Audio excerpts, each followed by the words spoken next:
r/AskReddit. Non-Americans. What do you like about the United States? My American grill. Agreed. She really is great. The availability of products and services. You guys don't realize how much you've got. Anything and everything you can ever want is at your fingertips, and it's for the most part taken for granted. Edit. I've had friends come home from school abroad, and it's almost sadistically comical watching them readjust to life in the country they were born and raised in. They came to expect that life should just be the way it is in America. And when they realized life back at home has yet to catch up, they're distraught and depressed. I'll never take 24-hour pharmacy for granted again after not being able to get sinus meds after 6 PM in the UK. Probably because I've never left the US land borders, but that just sounds silly. If people are sick, do they have to just sprint through a store after work or something? You're absolutely mad af BBQ. I always saw that hit on TV, shows like Man vs Food or BBQ Pitmasters. You just don't get that kind of stuff in New Zealand. Well, maybe somewhere in Auckland that gets everything. I mean, you can attempt it at home, I guess, if you have a BBQ yourself. But TV just makes it look even more delicious. Should I learn the BBQ arts and then bring it to the BBQ starved portions of the world? I have thought about doing this before. Some pit masters have opened BBQ restaurants in other countries because it sells very well. The best part, only those they train or other Americans can compete, which means they can dominate the BBQ market. Until then, I really love this thread. Sometimes it can seem like the world absolutely hates us, or at best tolerates us. At least it felt that way growing up. I realize that we have our problems, but so does everyone else. It makes me feel good to see we do get a little love. I appreciate it. Guys, I'm angry at the US government for a lot of things throughout their history. But I've always tried to make it a point to, as much as I despise a government and their actions, to never view the people of that country the same way. I've always tried to view them as people trying to make their way in this world just like I am. With their likes and dislikes. Happy and sad moments. Loves and losses. Just like me. I think if a lot more people could do the same. If more people could recognize the humanity between us all, rather than demonizing a whole country full of people for their government's actions, we'd have a lot less antagonism and strife in this world. It's okay. We are also angry at our government most of the time. I love those houses with a porch all around. As an American, it's one of my dreams to own a house like that someday. It's mine too. But we just bought an old house with double porches, and I'm quite satisfied. I'm from Singapore and I absolutely adore 3 things. 1. The people. You guys are so goddamn friendly and happy all the time compared to the culture we have here. If you had a bad fall on the street, Singaporeans would look at you and continue their merry way. Before telling others about the idiot they saw falling over nothing earlier that day, Americans would go out of their way and help immediately without any prompt and ensure that you are alright before assuming what they were doing. From personal experience. 2. The size of the land/place of everything. So much room for so many activities. Holy hit. 3. The food. Good lord, you guys cook as if it was the end of the world and wanted a final luxurious meal for every single meal. The portion is incredible and tastes pretty ducking good. Number 2 had a profound impact on our history. We have 200-year-old cities where everyone must observe law and order for the city to function. Then we have vast prairies where a family would own 1,000 acres for 3 generations. And law and order was a hunting rifle. We only have 2 neighboring countries. And we've had peace with them for 170 years now. America is virtually an island nation. And the Midwestern American family is an island nation in its heart. No sacred, divine emperor. No 4 other languages within a day's car ride. If you get far enough into America, the whole world is America. If you get far enough into America, the whole world is America. Is this happen? I visited the States for the first time 2 years ago. I'm from Germany, flew to LA. And we went to Six Flags Magic Mountain. I love roller coasters. Cedar Point will be next, if I ever can come back. And then drove to Vegas, and also visited the Grand Canyon. People are so friendly. It's crazy. Also the sense of vastness, freedom. When we drove through Nevada and stopped in the middle of nowhere, I have never felt so free in my entire life. Not the cliche freedom, but an actual sense of just looking around and feeling just free. The country has so much things that are great. I loved the climate in LA. And visiting Vegas was unreal. Seeing the Grand Canyon and the Hoover Dam just left me awestruck. I want to come back so badly. I want to see the redwoods, Yellowstone, New York and Chicago. Also Christmas, Thanksgiving, Halloween, all that family stuff. It seems so genuine to me. Edit. Thank you for all the wonderful responses. I can barely keep up with reading them all. Also the sense of vastness, freedom. Makes sense. Their cereal aisle. They have an aisle for cereal. It's 60 feet by 10 feet. That's 600 square feet. In Bombay that's a school.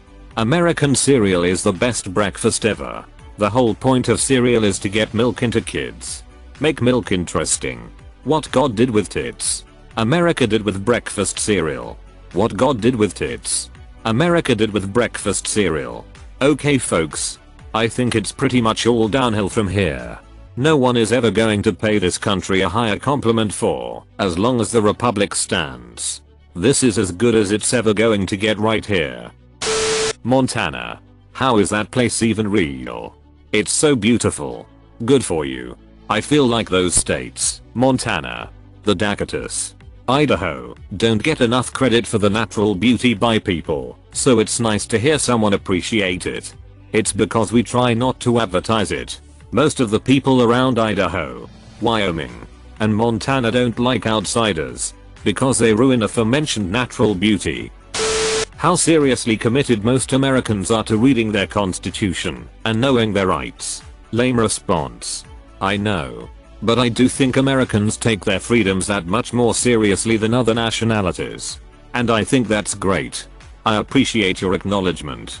Unfortunately, most people now are sorely confused on what the Constitution actually says vs what they want it to say. According to my grandfather, the Constitution says that the US is a Christian nation. He's fairly open-minded until religion comes up. This season of White House has been the most entertaining one yet. We aren't supposed to admit it's all a show now. Money and Sons would be upset. P. Indonesian here. Premium outlets. Disneyland. Duck all Disneylands in Asia. Except Tokyo. General Tso's chicken. Burgers. In-N-Out. Whataburger.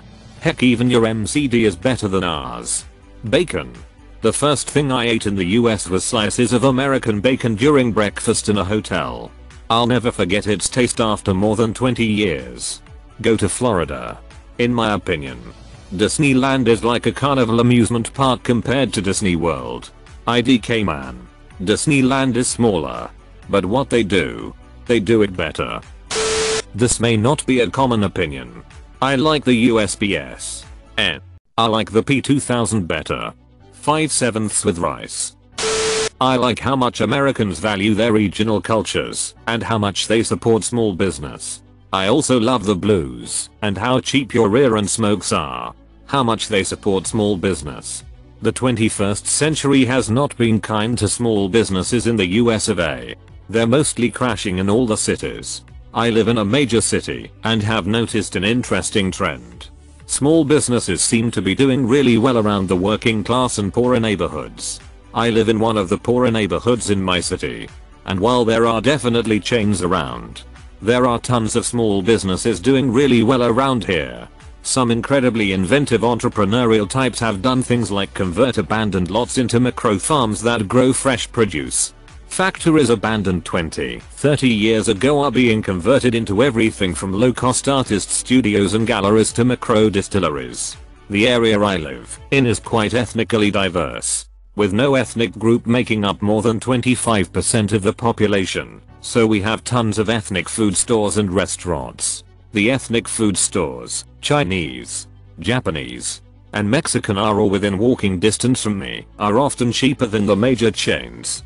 And I can get good Chinese, Indian, Thai, or Eritrean food for about the cost of a value meal. I've been living here about 6 months and I haven't eaten at a single chain restaurant. Small businesses are thriving all over my city, and no, it's not one of the trendy cities like Portland, San Francisco, or Austin. Disclaimer, I spent 6 months in the South, so this will be a huge overgeneralization, but I loved how friendly people were. Talking to people on the bus one time, I had a long conversation with a lady who showed me photos of all her grandchildren and told me what they were doing. She was obviously so proud, and it was sweet. Other passengers joined in with their stories.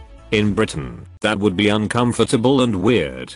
Also, when people invited me over for coffee or something, they actually meant it. I was used to saying it and then never doing it. You know? Also, the food is all amazing. I put on 15 pounds and I regret nothing. People wanted to feed me and I was there for it. I went round to an acquaintance's house for supper once and she had gone all out, a fire in the yard where we made s'mores. So much food. They played live music and we sang, and that's another thing I loved. The people I met weren't embarrassed about singing or crowd participation, or generally sharing their art.